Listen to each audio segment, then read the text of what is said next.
Okay. Today I'm going to show you how to install a Lock-n-Haul on a Mercury ProXS motor. When you're looking at your Lock-n-Haul, you're going to notice that on one end of the Lock-n-Haul you have two convex ends. The other end of the Lock-n-Haul, the two ends are rounded. So what we're going to do to install the Lock-n-Haul, the convex ends are going to be placed over the flange head bolts, which are located on the inside of the lower unit, as you can see here and here.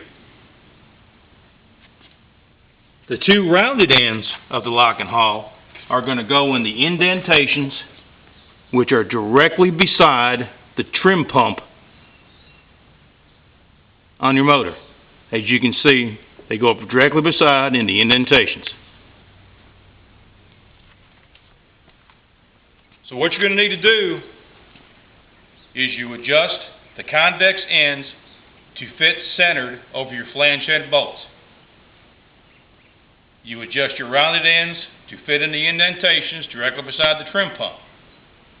You'll notice when you're done that the two convex ends, that end of the Lock-n-Haul, is going to be wider than the two rounded ends on this particular motor.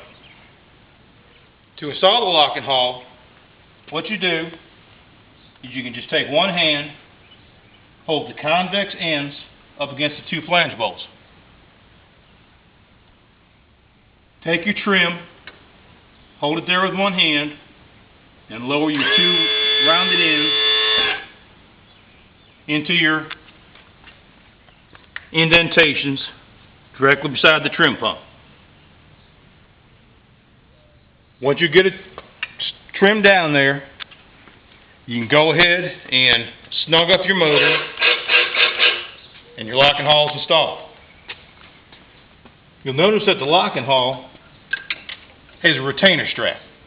What I do with that, I just put that around my trim piston here, clip it on.